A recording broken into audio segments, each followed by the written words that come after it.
Greetings, mighty companions, and welcome back to Practical and Healing Applications of Course in Miracles with me, and Rebecca Quinn. And welcome you guys here at the Miracle Center, and welcome you guys watching online. And let's start today by doing a little bit of an opening meditation here. My speaker, is that my speaker? Okay. Sounds? It's okay, it's coming through. All right, wonderful. So we're just gonna do that. Hi, Brian and Bridget, lovely to see you guys. So we're just gonna start by becoming quiet, allowing our minds to rest and relax, let go of our day. Remember, the past is over. It can touch you not. Remember, the future has not happened yet. But now is happening, and it is real.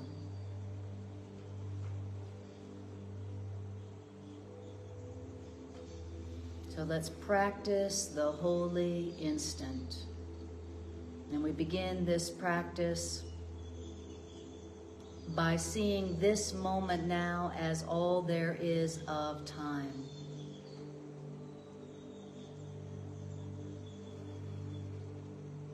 This moment now is all there is of time.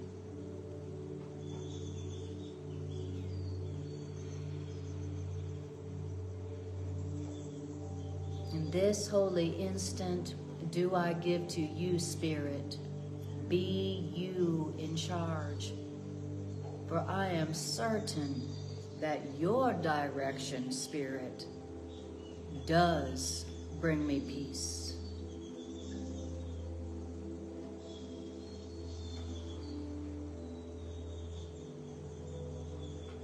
Spirit of truth, we ask you to decide for us today where and what in A Course in Miracles that we should study.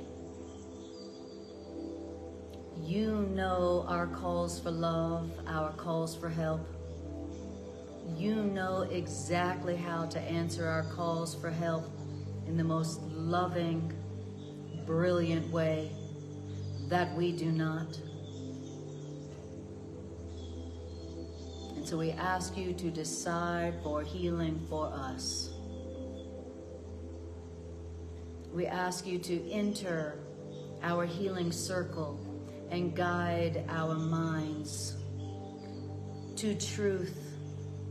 Guide our feet on the path to peace.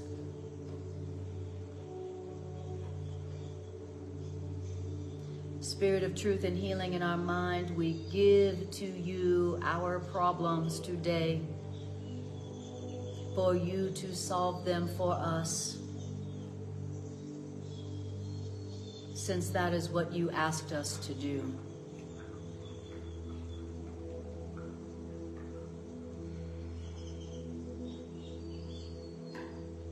Spirit of truth and healing, we trust your love for us. We trust your brilliance. We trust your wisdom.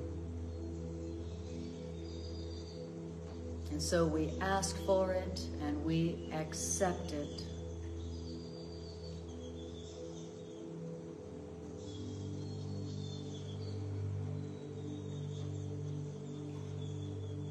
And now let us just be present and feel the presence of our higher, loving, right mind, our appointed friend, our comforter, our guide, our healer, and our teacher. We are not alone.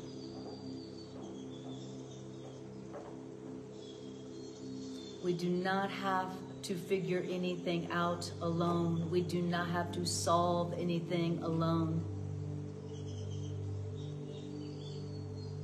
There is a brilliant, loving, appointed friend within us who's just waiting to answer our questions, to solve our problems. Just waiting within us in infinite patience.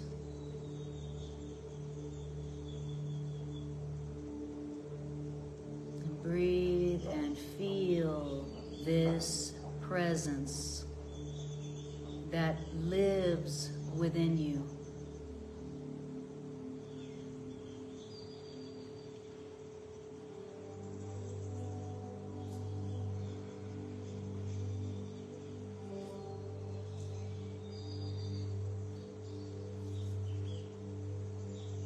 What does it feel like to feel indwelt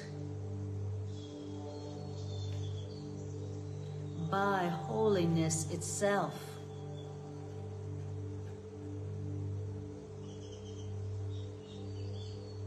What does it feel like to feel loved from within yourself? What does that feel like?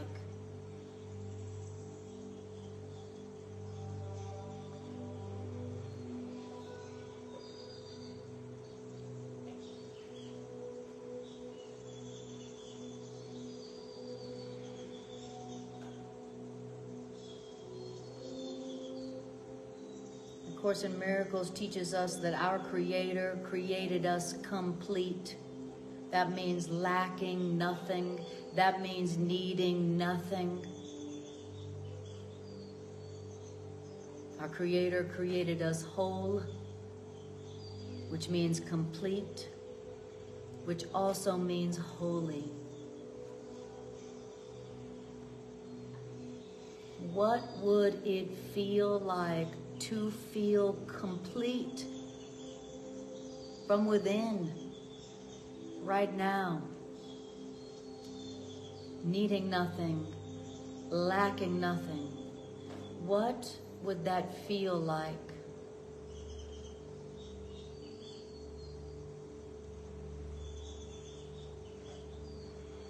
As you breathe in, open your heart and your mind to feeling the truth about yourself, the truth about what is within you now and always.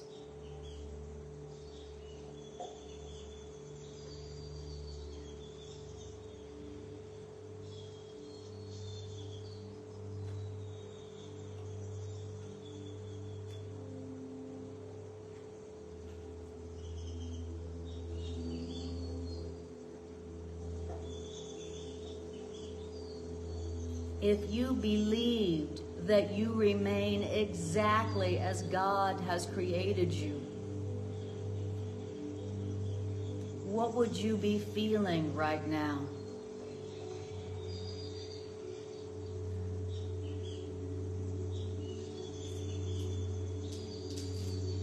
I am as God created me, now and forever.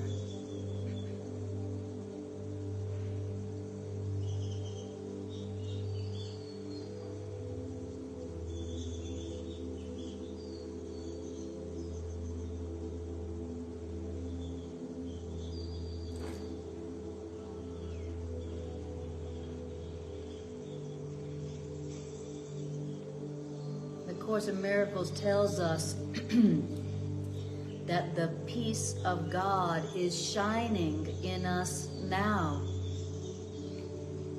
What does that mean? The peace of God is shining in me now. I would like to feel that.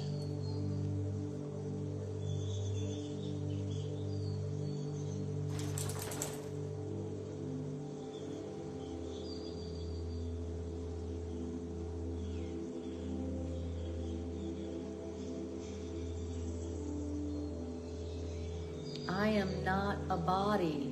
I am free. What does that mean? How would that feel if I accepted that as true?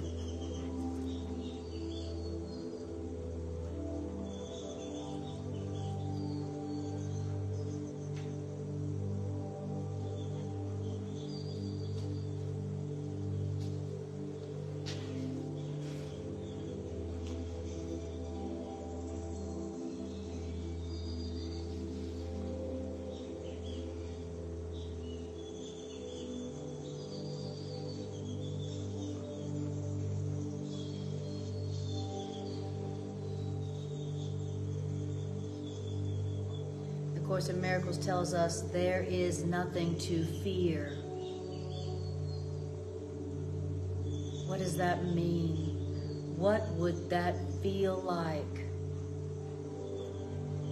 if we accepted that?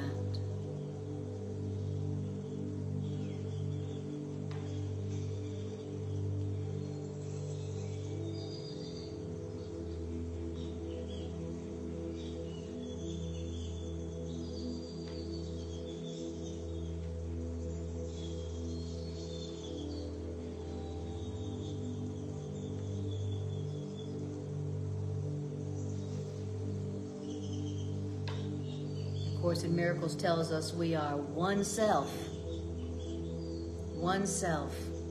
united with our Creator and one with every aspect of creation.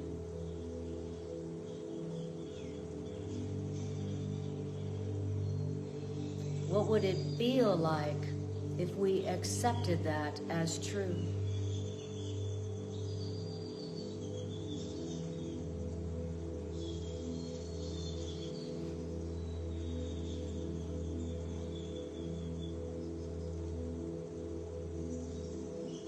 So for a moment, let's just practice feeling like we are one self.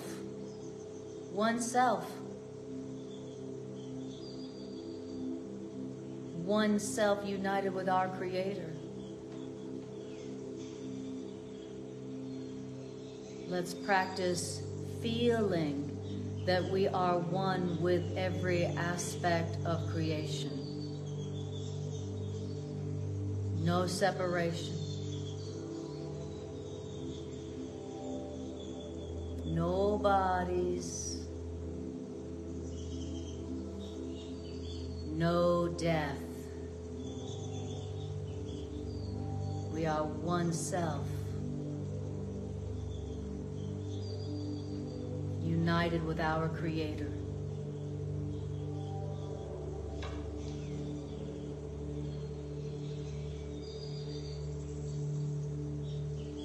Breathe it in. Feel the truth about yourself. Open your heart and your mind to it.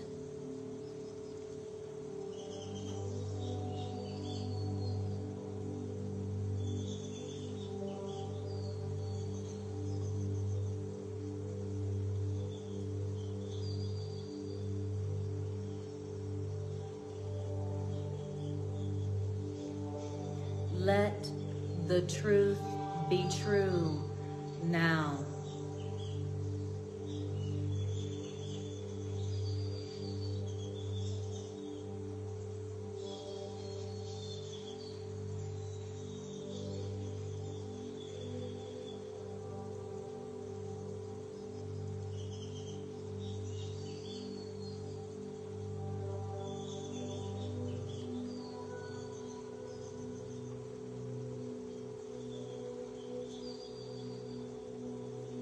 This is how we rest in God. This is how we rest our minds. This is how we rest our bodies. This is how we give rest to the world. To all the world I offer rest in truth.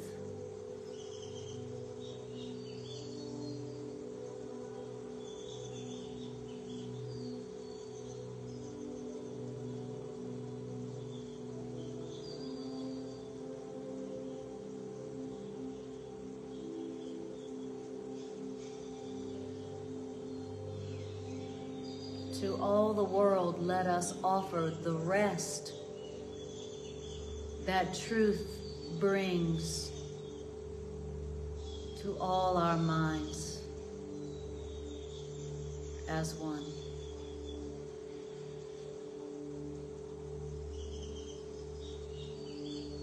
To all the world, I offer the rest that truth brings to all weary minds,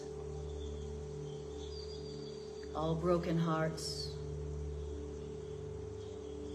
all tired bodies. To all the world, we offer the rest, the healing that the truth does bring to us all as one.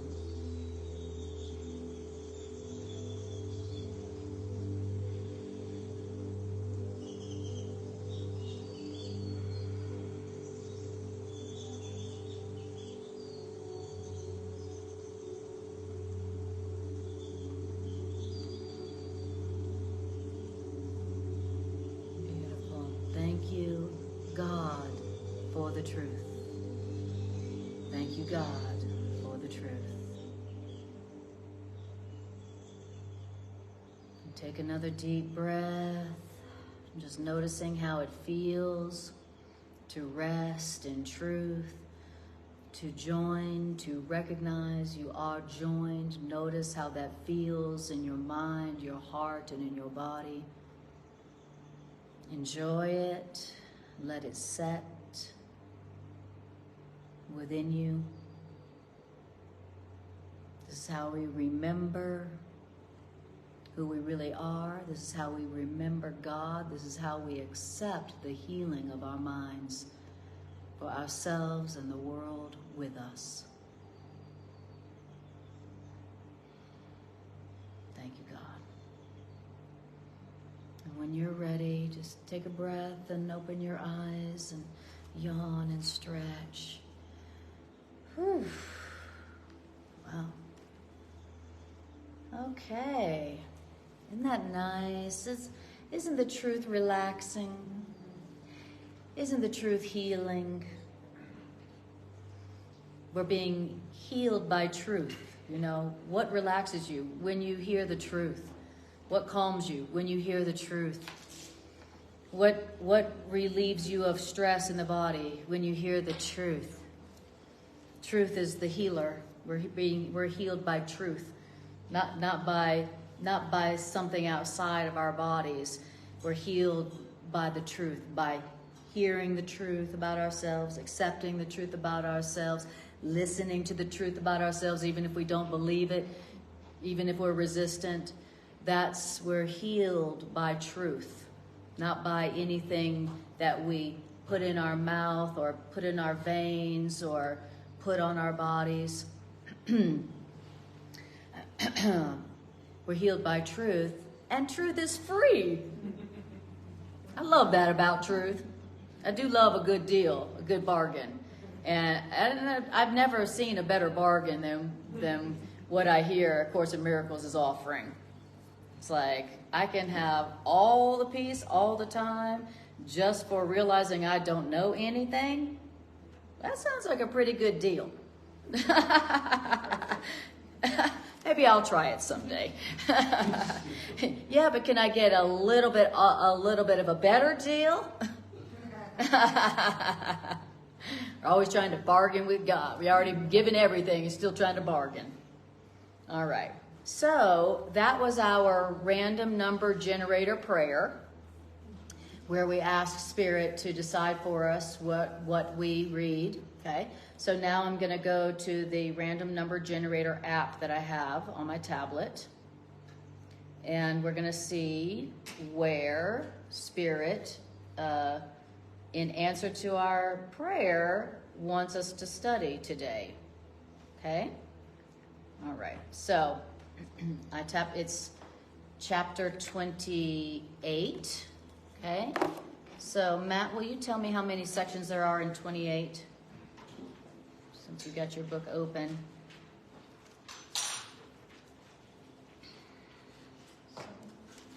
7, okay. All right, so it's section 6. So it's 28.6. This just a few weeks ago we did section 7, the Ark of Safety. Yeah. For some reason, Spirit has had me and Greg in 26, 27, and 28 a lot. I'm sure it's just an accident, you know. I'm sure it's just a total accident. So now we go to our book and we go to 28.6.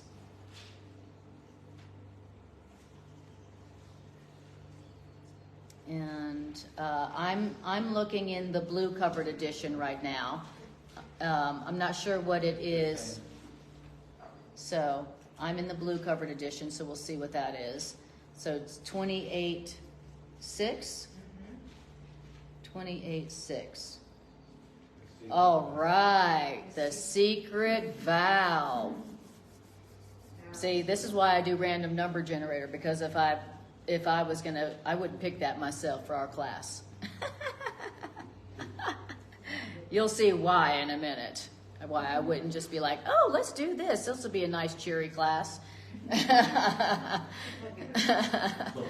Since I'm an ego-oriented teacher still, I'm concerned about people not coming back, and so I'm tempted to pick which sections we do, and that's why I do random number generator. Okay. Now I want to remind you that doing random number generator with the Course in Miracles book is a fantastic way to get an extremely deep, spooky, psychic reading that is personal to you and what you are going through in this moment.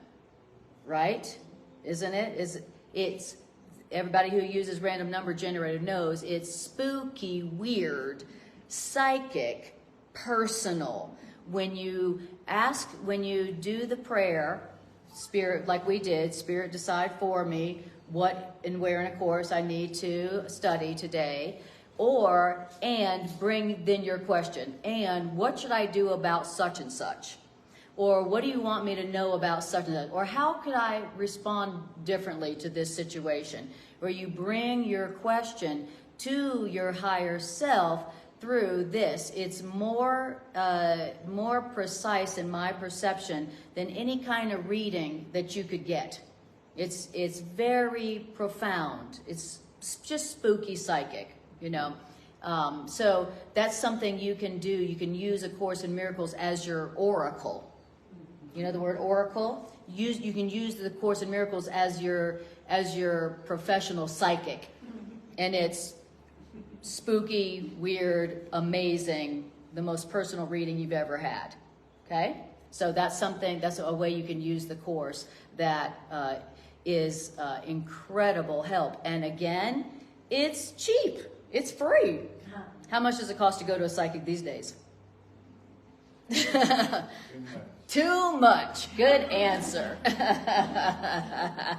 It's definitely going to be more than free. So the secret vows. Here we go. It says, and Greg, would you be willing to put the name of the section into the comments? Because, okay. All right. So you guys watching, look for the comments below for the name of the section if you haven't already heard it. Okay. All right. Hi, Jean. Hi, Jerry. Love to see you guys. Okay. Who punishes the body is insane. Okay, yeah. Who punishes the body is insane. Because punishing the body, here in punishing the body, the little gap is seen, and yet the gap is not here.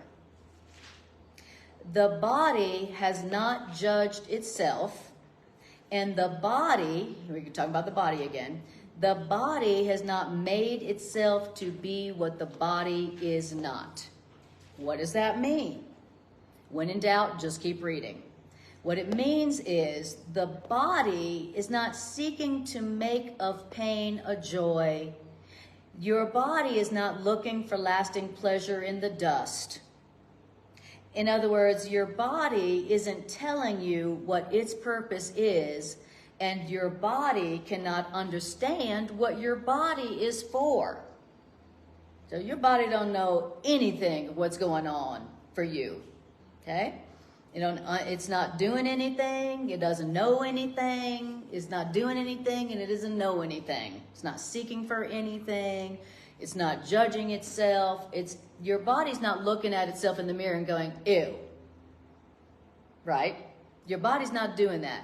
Your body doesn't victimize because your body has no will, which means your body has no preferences and your body has no doubts. Okay? It's pretty dumb. Don't do anything, doesn't know anything. It's just a dumb terminal, like a computer, okay? It only does what it's programmed to do, just like a computer, right? And so, and the body does not wonder what it is. And that's why your body has no need to be competitive. Your body can be victimized, right? But your body cannot feel itself as a victim. So, that's interesting. So my body can be victimized, but it's not my body feeling like it's a victim. Is that interesting?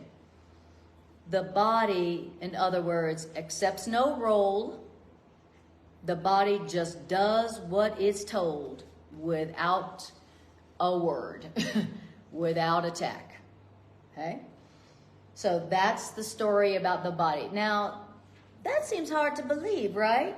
It kind of seems like my body tells me what I'm feeling.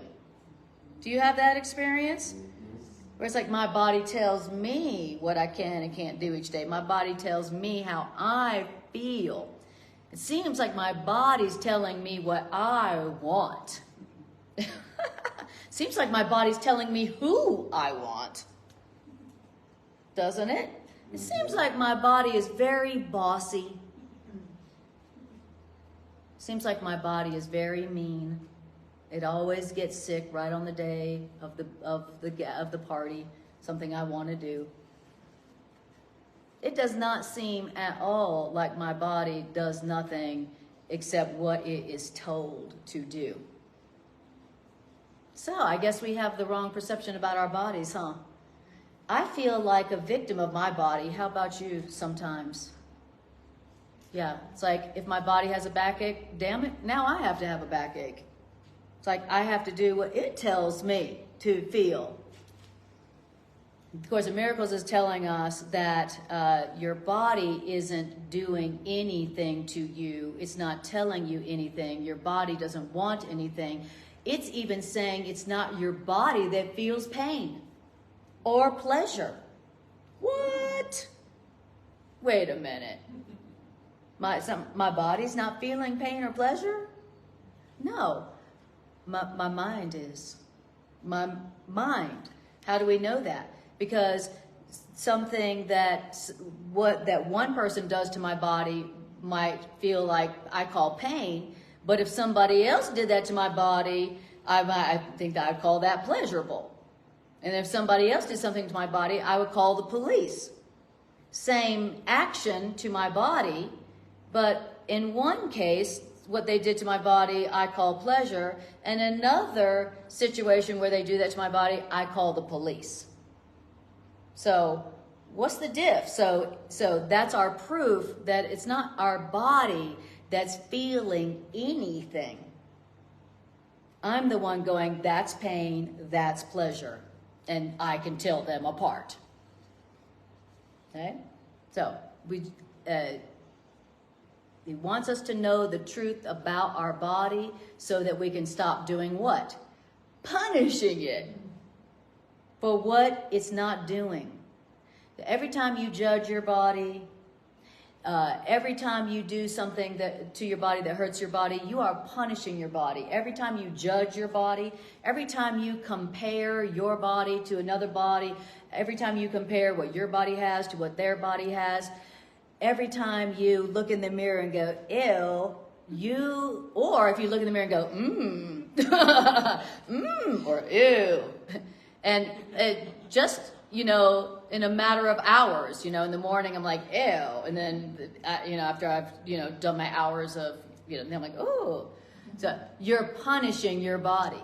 Every time you judge your body, every time you compare what your body has or what your body's doing to what somebody else's body, you are punishing your body for what your body isn't doing.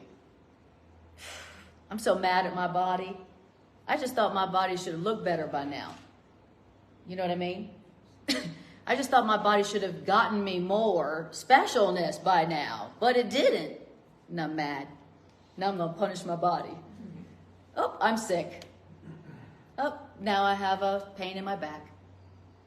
Because I'm punishing my body for what my body didn't do, for what my body can't do. All right. Question. So, this usage in the second sentence of "here the gap is seen" doesn't seem to comport with what I understood from elsewhere in the course where he's talking about the gap. Right.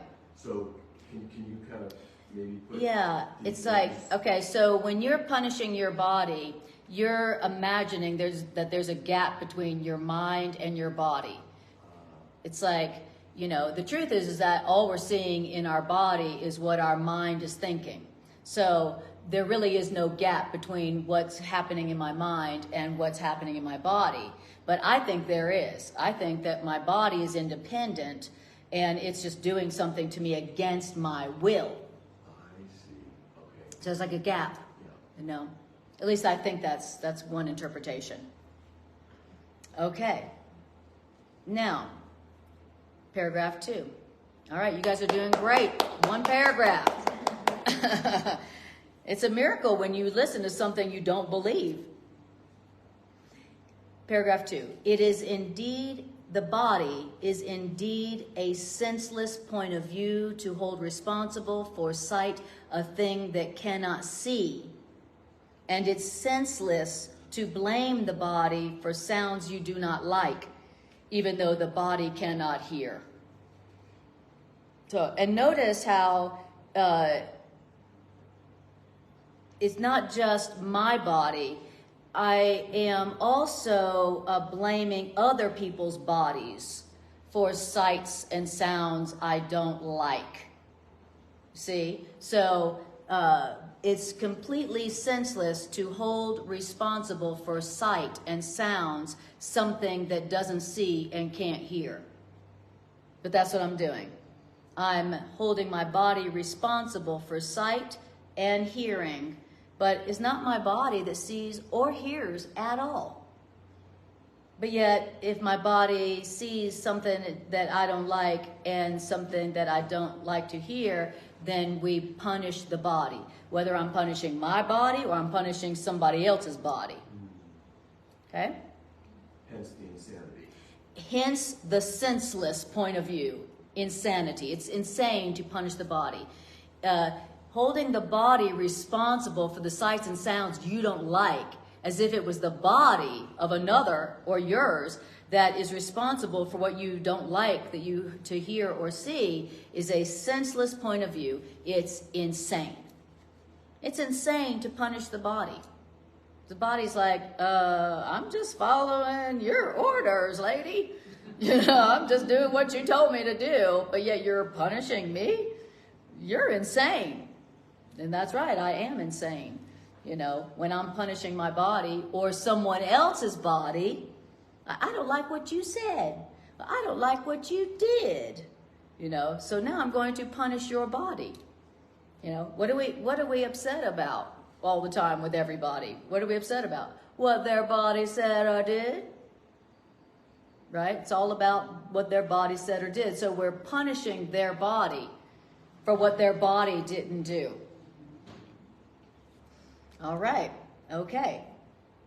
So then it says, the body doesn't suffer the punishment you give because the body has no feeling. The body doesn't suffer the punishment you're giving it because the body has no feeling. So is this saying that all the feelings I experience within my body are not coming from my body? That's hard to believe. Sure seems like my body's got a lot of feelings that it's producing. Sure seems like the feelings I'm feeling are coming from my body, doesn't it? Sure feels like my backache is coming from my back. Sure feels like it's my back that's feeling the pain. It doesn't feel anything. It has no feeling. Whoa, that is so deep. Talk about projection. We have projected our perceptions onto our body, and then now we're punishing our body for having a backache or whatever the body's doing that you say you don't like. I don't like it that you have a cold. I don't like it that you're this. We're punishing the body for the feelings that we're experiencing in our body that didn't come from our body, that aren't coming from our body. Dang, who knew? And so in that regard, everything that we experience physically is psychosomatic. According to this, which I didn't write, by the way, so that's the only way I feel safe and innocent teaching it, you know. I would never say this if it was coming from me, you know, get assassinated. So, according to this, everything that you're experiencing in your body is coming from your mind. You're experiencing it in your mind. As a matter of fact, that's another explanation of the gap. I think that my mind is trapped in my body. I think my mind is in my body, but the truth is that my body is in my mind. But I think that there's a gap. So my body is in my mind. So whatever is happening with my body has to be coming from my mind. Yeah, that's hard to believe, huh? Because we've been taught the exact opposite. We've been taught that, no, our body is our cause and we're our body's effect. So our body tells us what we feel, how we feel, what we can do, what we can't do. Our body tells us where we should go, and we're just, have to follow along, like as if we are the body's victim. My body tells me what I can do. My body tells me how to feel, and I'm just my body's victim. So that's really the essence of the grand setup for ourselves. The essential for us to have this experience, the essential hallucination. Yes. The line that we read last night in last night's class was yesterday in class. There is no dream without the body. And there is no body without a dream. So the whole mass hallucination that we're having, what the Course calls the dreaming of the world, centers on the body. There is no mass hallucination dreaming without the body. And that's what all the dreaming of the world is about, the body. It's all about the body. You are this body and you are its victim. Whatever happens to your body, that's what happens to you. Sorry about that aging thing. Sorry about that slipping on the banana peel thing. Sorry, whatever happens to the body happens to you. And that's why the ego's one goal is that we think that we are a body. Because if you are a body, you are something that can get hurt and die. You see the theme that's been going, that was our theme yesterday, in yesterday's class, okay? And that's the whole purpose of the ego, and that's the whole purpose of the dreaming of the world, is that we believe we are a body, and we can be hurt, and we can die. That's the whole purpose of the ego, the whole purpose of the dreaming of the world. That's what it is in a nutshell. And that's why A Course in Miracles, like we were saying yesterday, is the whole purpose is to teach us over and over and over and over and over and over and over and over and over and over and over again that we are not a body. We are not a body. you know, because if you are a body, then you are something that can get hurt and can die and can lose what you love and you can lack and a whole host of horrible other things that you will experience if you are a body. And how in the world can you love without fear if you believe that you and your loved ones are their bodies? How can you love without fear if you think that the people you love are their bodies and can die? Can you love anybody without fear if you believe that they are their bodies and they can die? No, you're going to be afraid to love. You can't believe that they are a body and you are a body and not be afraid to love. You can't. You know, I remember after my daughter was born and I was like, holy shit, now I have the biggest fear I've ever had. Now I have the biggest fear I've ever had because now I'm afraid to lose the greatest love I've ever known. So as soon as she was born in her body, now I'm more afraid I've ever been. And I promptly went on an antidepressant. I called it an antidepressant. I went to the doctor and I was like, I need an antidepressant. I'm depressed. And she said, you know, she says, every single one of my new mothers are on antidepressants. And I was like, I know why, you know, and because I'm a Christian, I was like, yeah, because and so I realized that the only way to be free of this massive, horrible fear that I now had, now that I was a mother, was to accept the fact, the truth, that my daughter was not a body. Just like me, she was not a body, which means she cannot die, you know. And so I really was motivated to accept the truth, the fact that we are not our bodies, so that I wouldn't be terrified to love. You know, that's sad. You know, that's not a good thing, to be afraid to love. And that's why we sabotage our relationships so masterfully. You ever wonder why the biggest love is when you do the dumbest things? You know, when you got the biggest love you ever had, you do the stupidest things. Why? Because you're afraid to love. You're afraid of love. If you believe that if you believe you are a body, then you believe that love can die. And that's very depressing. Thank God it's not true. Thank God it's not true. Thank God all the things that we're depressed and anxious and afraid of are not true. Thank God. That's why we're saying the truth is healing. You hear the truth and you're like, oh, okay. I guess I don't have to be afraid or anxious or depressed about that anymore. All right. Okay. Getting deep tonight, huh? All right. Then it says,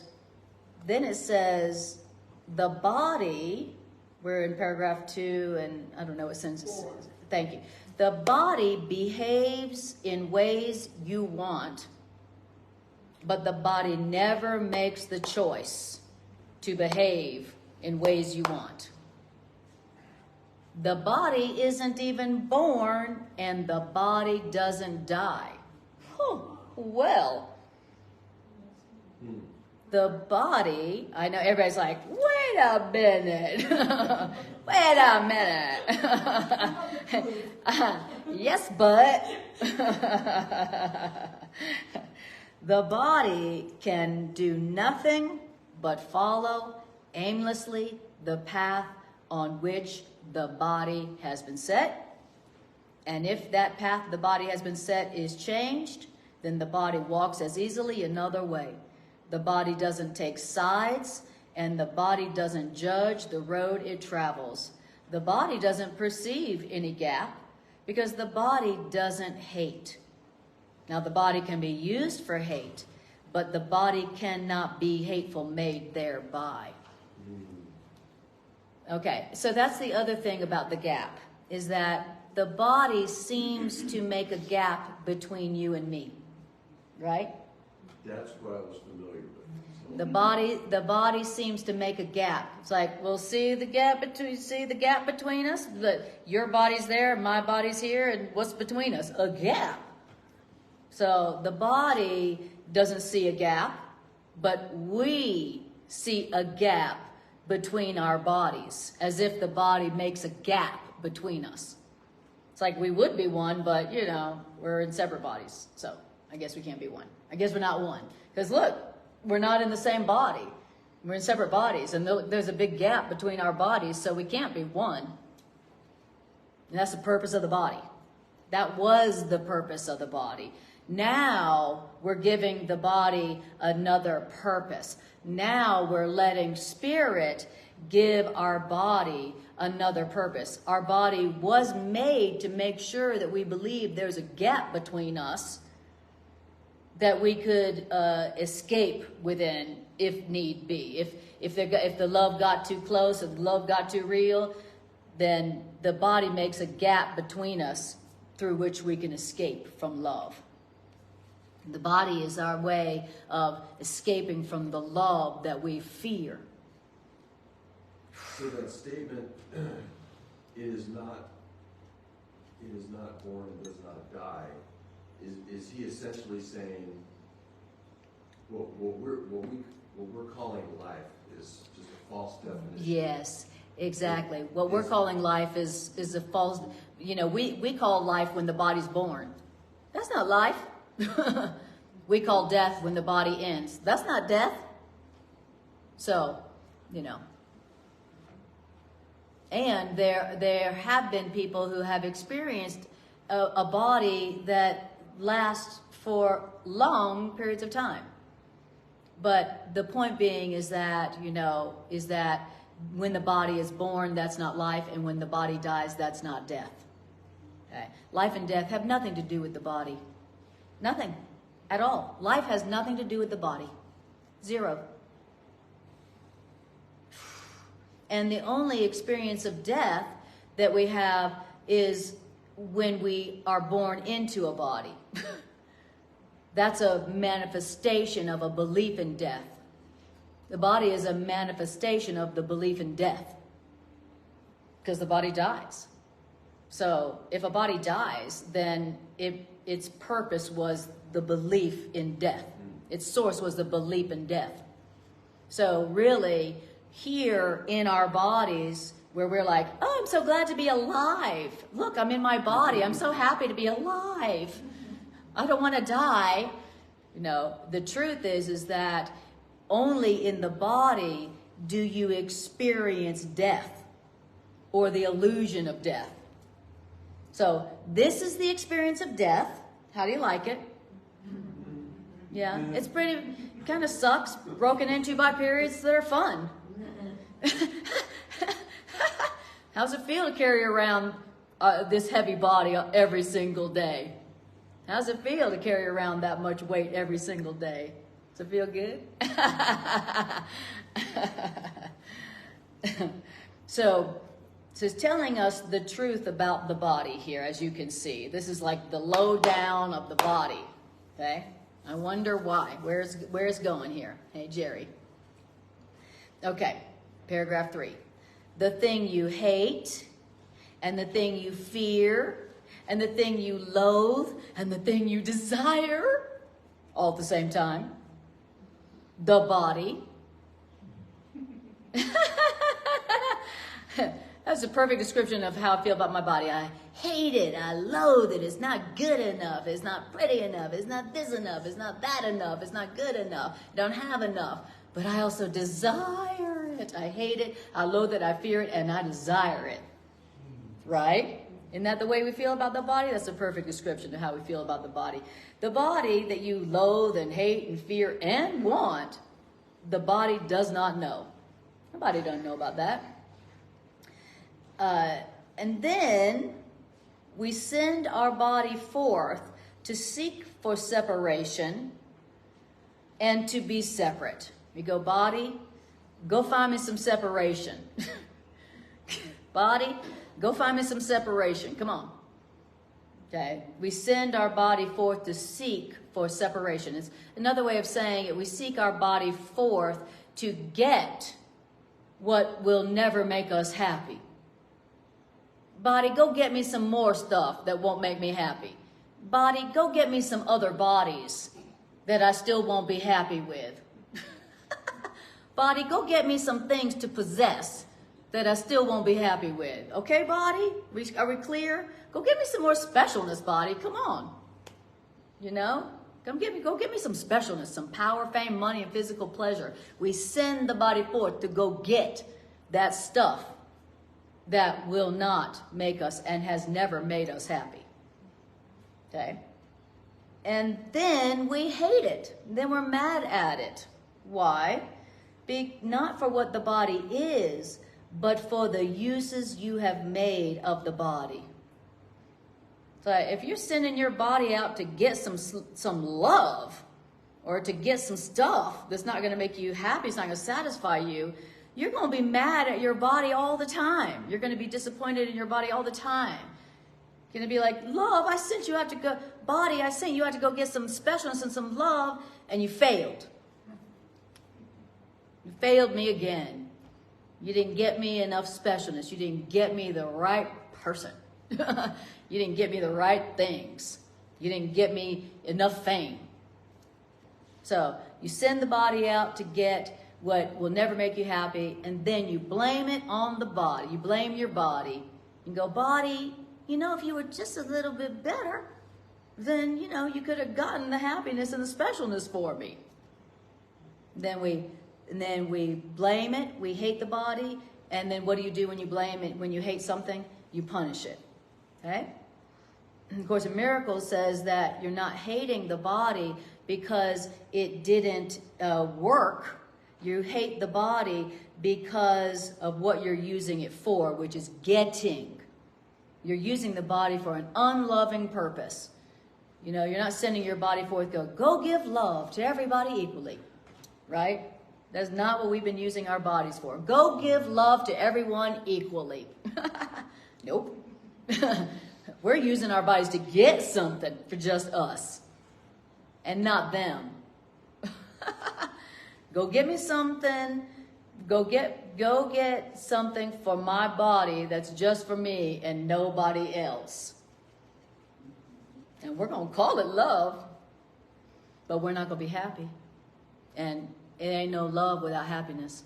So if you're not happy, it ain't love. So we hate our bodies not because our bodies are failing us, but because we're using them for an unloving purpose. Go get me something. Go get something to make me special, which means separate and different than others. Something other people don't have. Wow. Okay. So you hate the body, but not for what the body is, which is limited. You hate it for what you're using it for. You shrink from what the body sees. You shrink from what the body hears. And you hate the body's frailty and littleness. And you despise the body's acts, that's for sure, but not your own. So you hate what the body's doing, the body's acts, but not your own. So you hate what the body's doing, but you're not hating your mind or your thoughts that are making the body act out.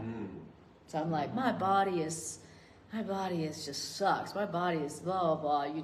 We hate the body, its acts. Like, why is my body getting a cold again? Why is my body aging? Why is my body getting sick? Why does my body look like this? Why?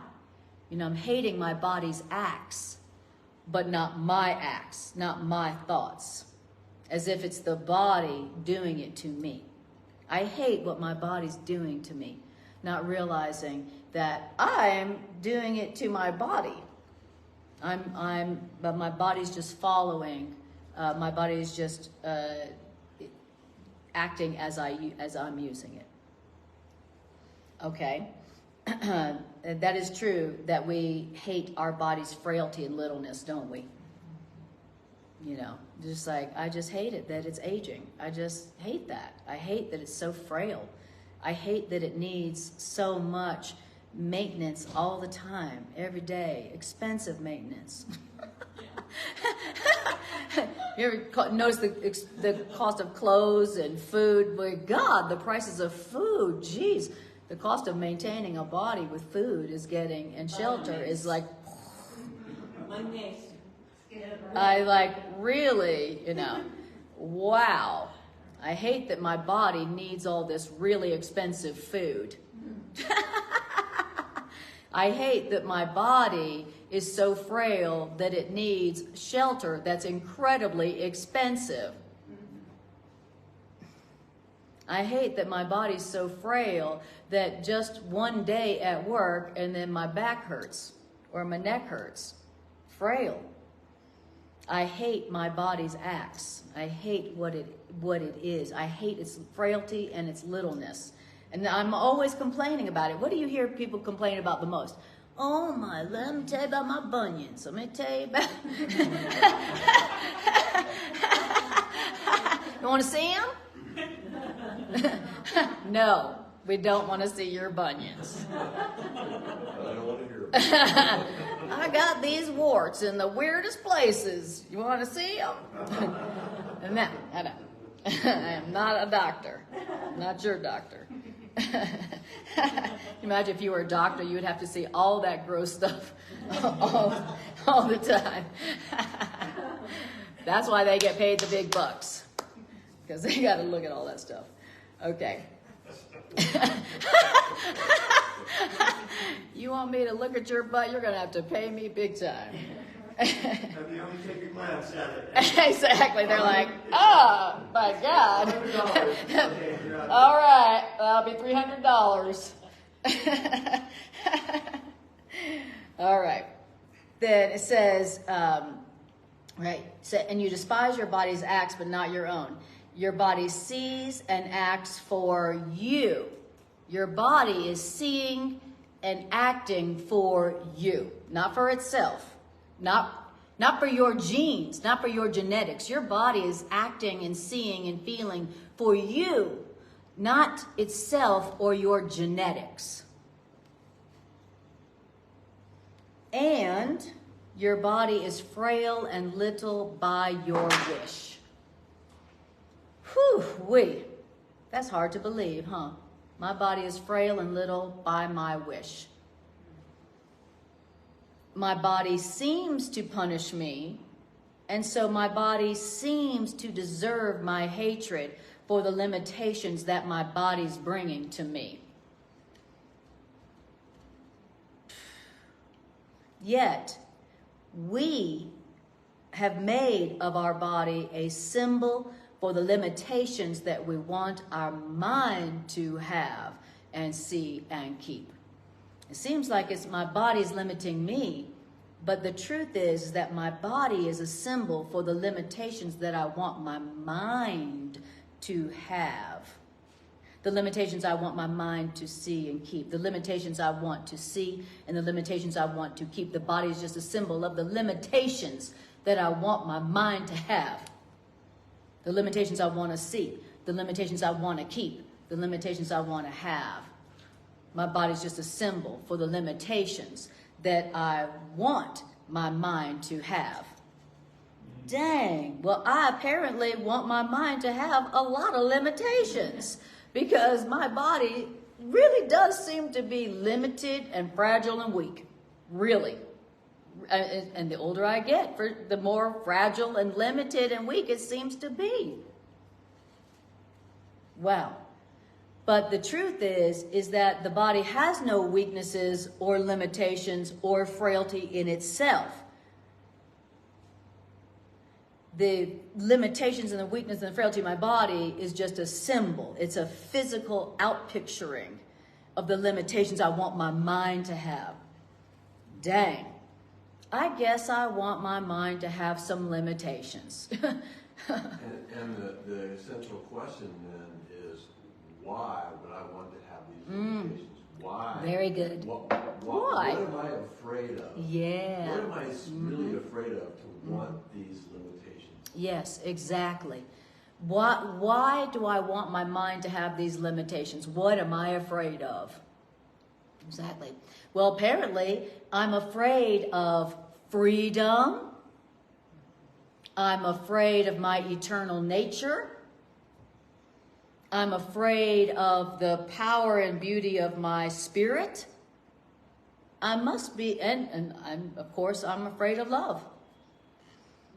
And ultimately, the ultimate fear that all our fears really come from, that we don't know about, is that I'm afraid of God. That's what the Course in Miracles says. That's the core fear. I'm afraid of God. And because I'm afraid of God, then I chose, now I wanted the separation. I'm afraid of God, so now I want the separation, and now I want the body, and now I want the pain, and now I want the limitations and the frailty and the weakness of a body. All because I was afraid of God. Now, why in the world would we be afraid of God? Why?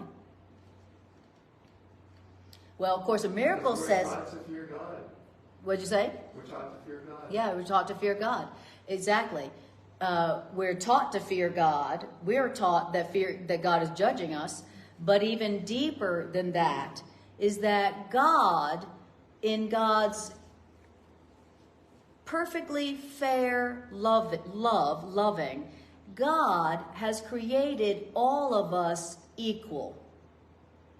Equal in love, equal in power, equal in eternal life, equal in innocence. And we wanted something just for us. And so we fear the love that loves us all equally and has given us everything equally forever. If you just want something for yourself, if you have a tiny, insane, mad idea that crosses your mind that goes something like, wouldn't it be great to have something just for me? A little bit more than everybody else? And then you forgot to laugh at that idea. More than what? There is no more than everything, that you could have. So ultimately, our fear of God is that God has given everything to everyone equally, and we have gone insane and think we want something special just for us. So now we're afraid of oneness. Now our ego is afraid of oneness, because now oneness would kill my separate thought that has taken form in my body. My body is the manifestation of my thought, my belief that I'm separate.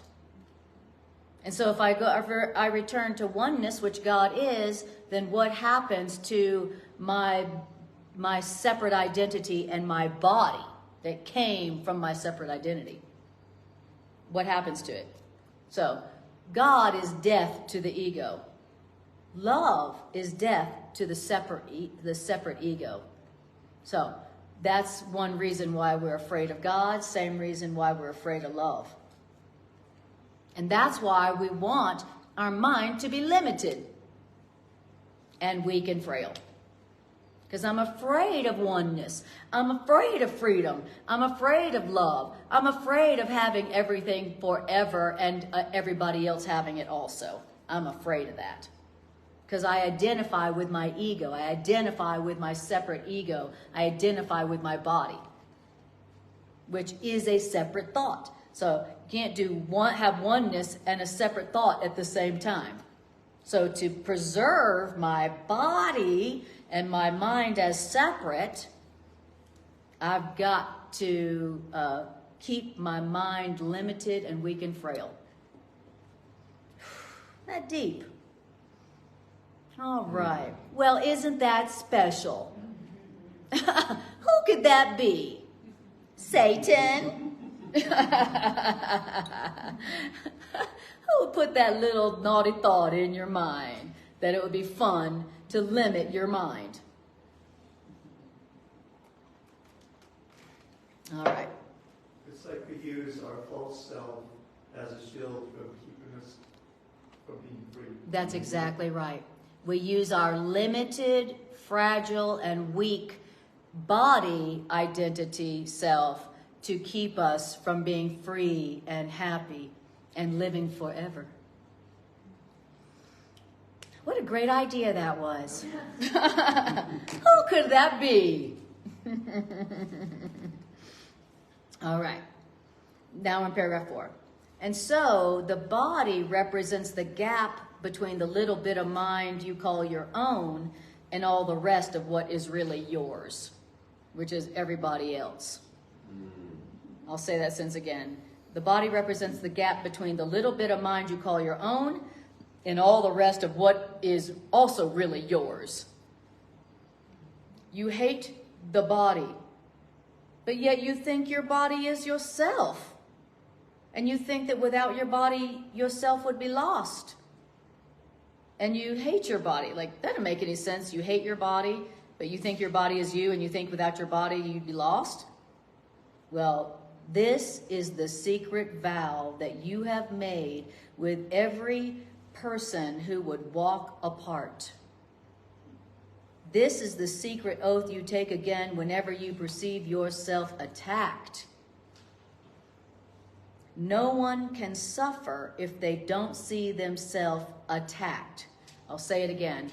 No one can suffer if they don't see themselves as being attacked and losing by attack.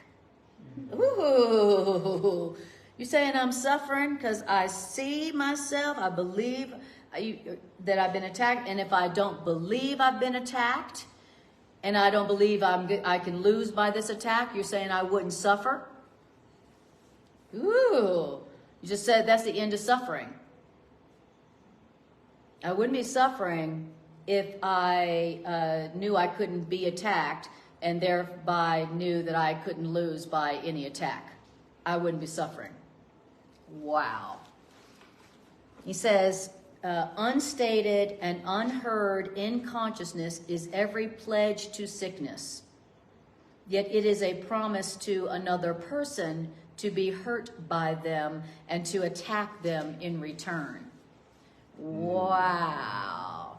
Okay, so the Course in Miracles is saying that deep in our unconscious, unstated and unheard in our mind, which means deep in our unconscious mind, we have made a promise to others to be hurt by them and to hurt them in return. And that is a secret promise that we are trying to keep. And the way that we do it is that we see each other and ourselves and each other as bodies and see ourselves as being attacked by them, and we see ourselves attacking them. So we're separate and different, and because we're separate and different, you are able to hurt me, and by your actions, what your body's doing, you hurt me, and then so I hurt you in return. Why? So that we can stay separate. The secret vow that we're making with each other, that we have made with each other, is totally in our unconscious mind, is that we're going to stay separate. We're going to stay separate. Is everybody got the agreement? Everybody on board? We're going to stay separate, and the way we're going to do that is we're going to see ourselves as bodies that are separate, and we're always going to be seeing ourselves as being hurt by each other, and then hurting in return. That's our agreement. And he calls it a pledge to sickness. Because for sure, in the relationship, you're going to be like, I'm sick of you. And then you're going to feel sick. So sickness is the right word there. Right after you're like, I'm sick of you. Then all of a sudden, oh my God, I feel sick. I wonder if there's a connection. But I'm also seeing that there may be another level of self-hatred and delusion going on here, in that there are some ways of punishing myself that even I won't dare to do. So I have to hire somebody else to do it for me. Yeah, it does say in one of the classes yesterday, it says that the dreaming of the world, it was both classes. It says in the dreaming of the world, sometimes the body is the victim of other bodies that would torture it. And sometimes in the dreaming of the world, you hire other bodies to protect you from those who would hurt your body. You know? So it's interesting that that's what we're using the body to stay separate, and we're using sickness and attack to stay separate. And if the purpose that if we want our minds to be limited, then we're going to have to use our bodies to make us seem separate from each other. And what's the best way to do that? Is to agree that you'll hurt me and I'll hurt you. And that's our secret vow. Just to stay separate. Just to stay separate. Because when somebody hurts you, do you feel one with them? Do you feel connected with them? Somebody hurting and attacking you is pretty much guaranteed that you're not going to want to be one with them. I don't want to be one. I'm trying to keep my mind limited, which means separate. I'm trying to keep my mind stuck and stuffed in a little body that only lasts a few years. And so we have this secret vow. But I love what it's saying here about the part where it says that let me see if I can find that. Oh yeah. No one can suffer if they don't see themselves as attacked and losing by attack. So if I am suffering, then I definitely want to look at where it is that I believe I've been attacked or am being attacked, and how I believe that I'm losing by that attack that I believe has been made on me. Okay, I want to go, where is it that I feel like I'm being attacked and losing by this attack? Where is that? What is that? And then if I want to stop the suffering, then what I'm going to do is I'm going to let A Course in Miracles teach me that as who I really am, which is not a body, I cannot be attacked. And so I certainly can't lose by attack, because I can't be attacked. Who I really am can't be attacked. So no matter what they're doing to me, who I am, they can't even touch. They can't even hurt. And when I realize the truth that I cannot be attacked, and I can't lose because of being attacked, because I can't be attacked, then what happens to the suffering? No more suffering. Whoo-wee! And all anger is the belief that I can be attacked, I have been attacked, and I'm losing by the attack. That's what all anger is about, right? So now, what's the connection between anger and suffering? Now, what's the connection between sickness and anger? So it's really helpful, because wherever it is I'm sick, wherever it is I'm suffering, is some place where I believe I've been attacked and that I'm losing by that attack, and I'm also believing that I was in no way, shape, or form responsible for that. No way how, because I've given only love all the time. See, when you put that last part into it, he says anger cannot occur. And you could also put in here sickness. Anger cannot occur, sickness cannot occur, suffering cannot occur unless you perceive that you have been attacked, that you're losing by that attack, and you had nothing to do with it whatsoever. as if you had given only love to everyone, all the time.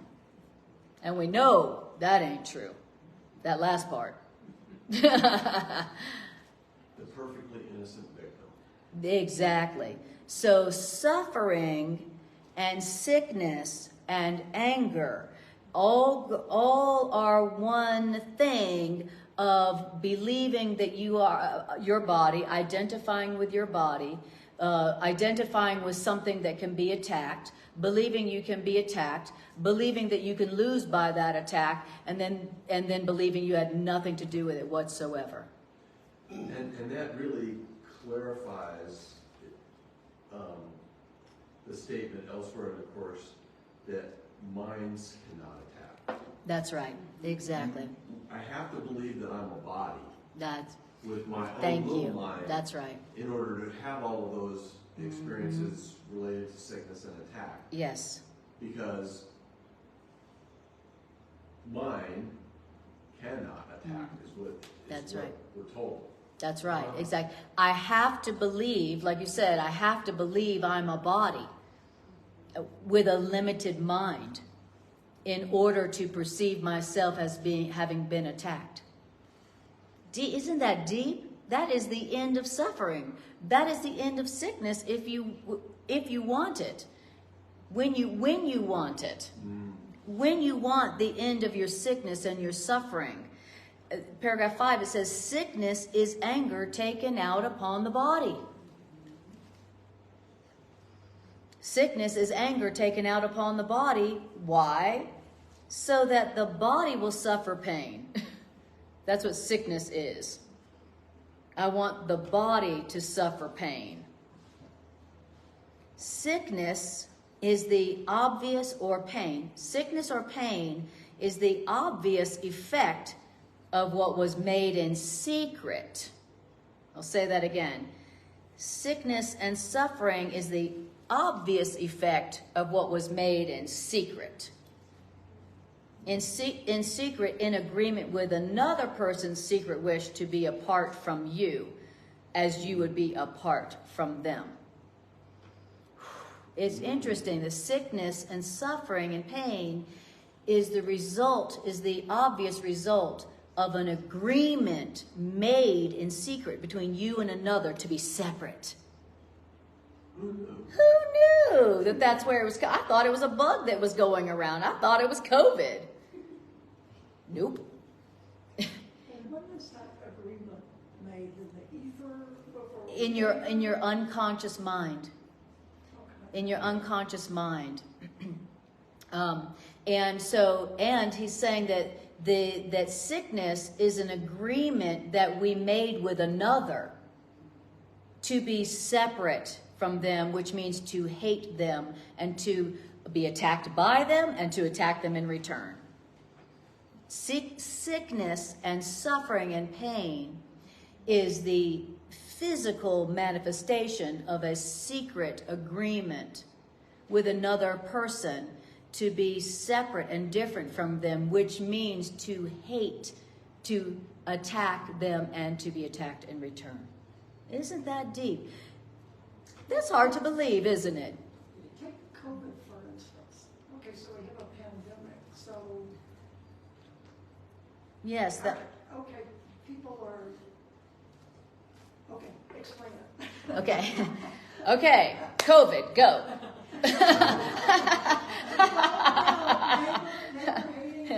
Yes. Yeah. Yes. Well, there you go. It's obviously, that according to this, the body only gets sick from anger. What did it say? Sickness is anger taken out upon the body. What's anger? Anger is, you attacked me. And I'm losing by that attack. Now I'm going to attack you back. So what is anger? It's we're separate. We're different. You have hurt me. And I have lost by what you have done to me. That's what anger is. You hurt me. And now I'm going to hurt you in return. So that's what, so if that's what sickness is, then what is health? Health is we're not separate. We're not our bodies. You can't hurt who I really am. And so I'm certainly not losing by what you can't even do, what hasn't even happened. And so we're connected. We're one. So sickness is anger, which means an agreement to attack and be attacked by others. Okay? And then health is we're not separate. We're not these bodies. And so I can't be attacked by you. And definitely can't lose as a result of that. So it says here, let me find the line where it says, let me find it here. All right. This is a secret vow. Okay. Sickness is anger taken out on the body so that the body will suffer pain.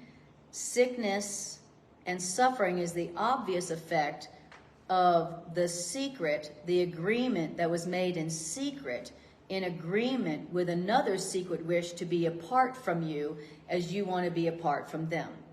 And so, unless you both agree that it is your wish to be separate and apart and to attack each other, then sickness can have no effects.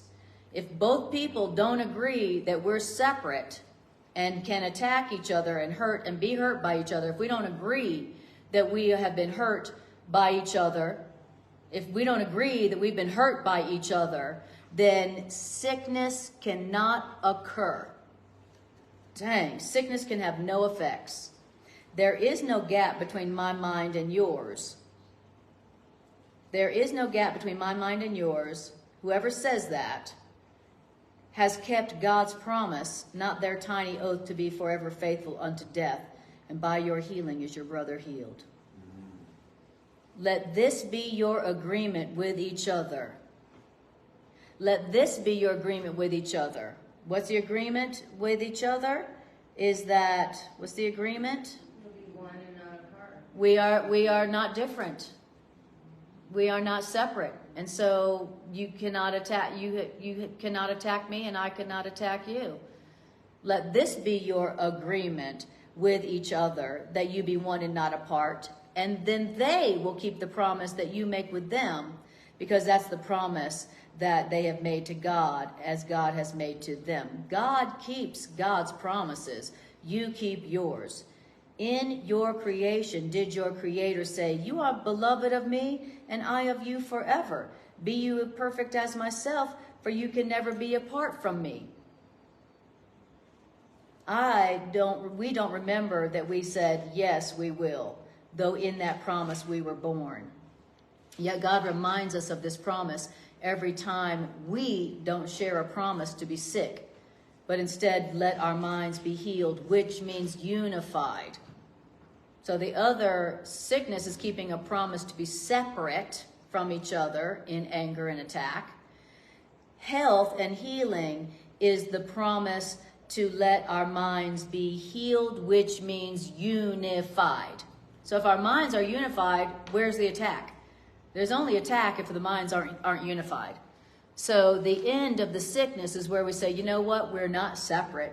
We're not different. You can't attack me. I'm part of you. We have to be separate for you to attack me and for me to lose by that. So health is the agreement that we are one and not apart. And that is the end of sickness. Our secret vows are powerless before the will of God, whose promises we share. And what we substitute is not God's will, who has made promise of himself, us to God. All right. So, wow. So sicknesses we're keeping. I know that's some deep stuff. That's really, really, really deep. It's a miracle that we finished that. And that everybody's still breathing. Nobody passed out. Nobody ran out of the room screaming. I spoke too soon. I spoke too soon. There is somebody leaving.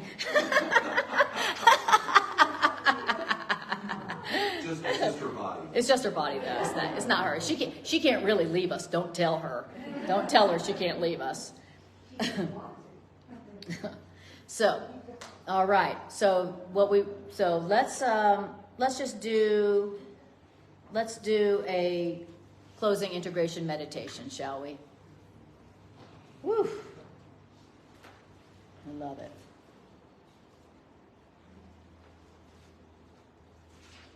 All right, let's get some music going on.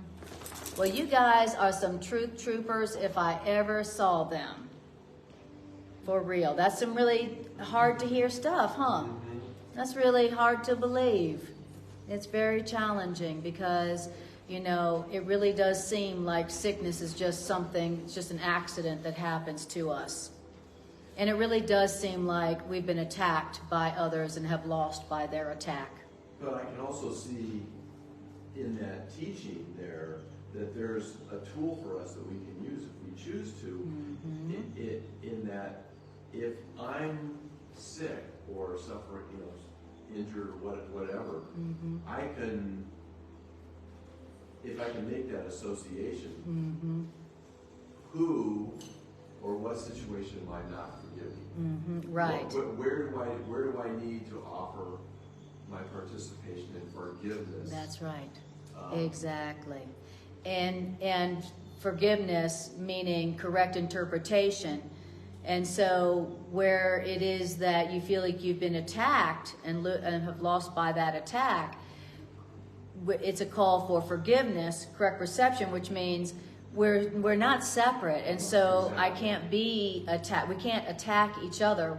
It takes two separate things to attack each other. How can what's one attack? It's, you know, it has to be separation for attack to occur. We have to be different for attack to occur. We have to be different for you to attack me. And so when I say we're not separate, we're not different, and I cannot be attacked by what is me, by what is part of me, now you have broken the secret vow to be sick. And when one person breaks that agreement, then the other one follows suit. Eventually. Whether we know it or not. Somewhere in time. Somewhere in time. Infinite patience produces immediate effects. All right. So now we're just going to do our integration meditation. And if you guys want to do a love offering, the basket is somewhere around. And so thank you for your love offerings. Thank you guys for watching. I really appreciate you being here. All right. So let's just breathe for a moment.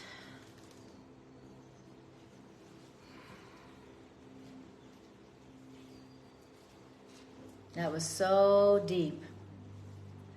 Now just let our minds rest for a moment.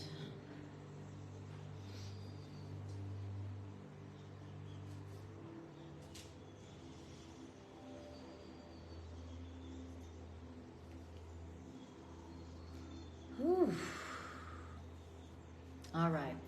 Let's do just a few minutes of some application to some relationships in our life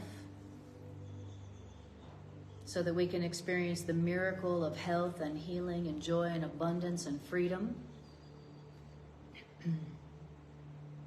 So I want you to bring to your awareness a situation or a relationship where you have been experiencing some anger or some sickness or both.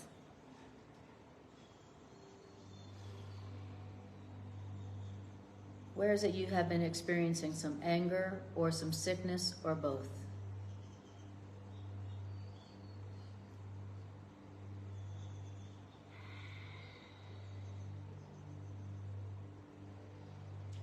All right, now we're going to tell ourselves the truth about it. Even if we don't understand it or believe it, we're going to tell ourselves the truth about it so that we can get the healing and the miracle that comes from the truth, even if you don't believe it. So first we're going to tell ourselves, this sickness, body, mind, or spirit, is coming from my anger, which is my belief that I am separate from this other person, and they have attacked me, and I have lost from the attack, and I had nothing to do with their attack. This sickness is a physical manifestation of my agreement to be separate and different from this person.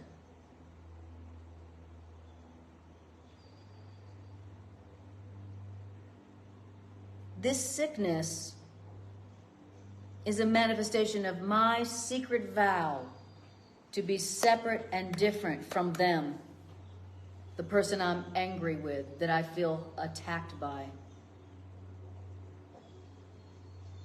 This sickness is coming from my mind that wants to keep my mind little, limited, and weak. This is me trying to keep my mind limited, frail, and weak. This is me trying to stay separate from this person as if we are different when we are not.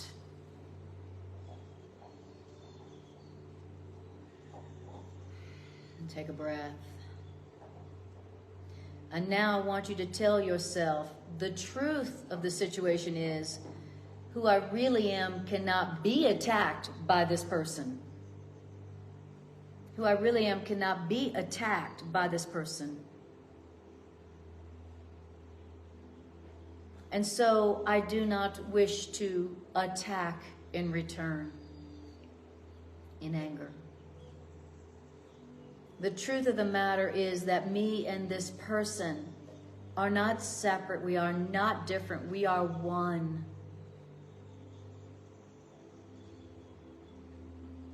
We are both equally sinless and guiltless, and we both equally don't know it.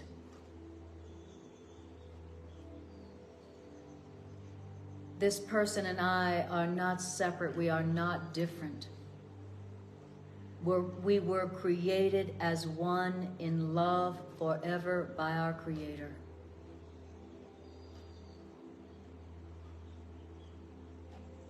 And then tell yourself, I break my secret vow to be separate from you. Say their name in your mind. I break my secret vow to be separate from you. I cannot be attacked by you and lose.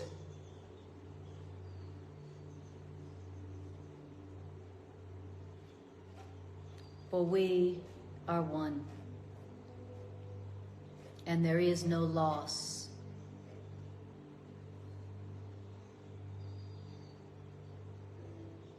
And now notice how you feel about this grievance, this anger, this suffering that you've been doing in the relationship with this person. What is happening to this feeling of anger, this feeling of having been attacked, this hurt?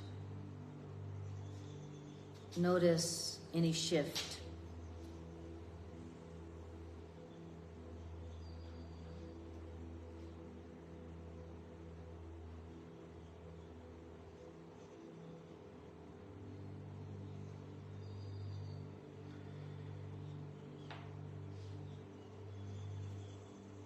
And then say to them, I bless you, my friend, who are one with me. I bless you, my friend, for you are one with me. And I want you now to thank God for this person who is one with you, whom you thought was separate from you. Thank you, God, for this beautiful and precious part of myself that I thought I had lost. Thank you, God, for this precious and perfect part of myself who is separate from me no longer. Thank you, God.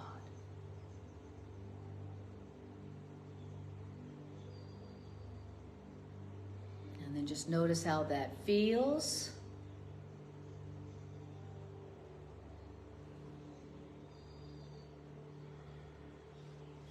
And ask your higher self to help you to remember to do this often.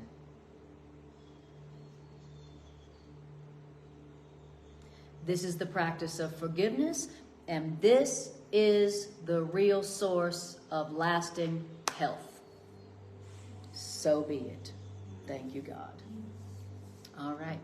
Okay, guys. Wow, I'm very impressed. You hung in there. It's deep stuff.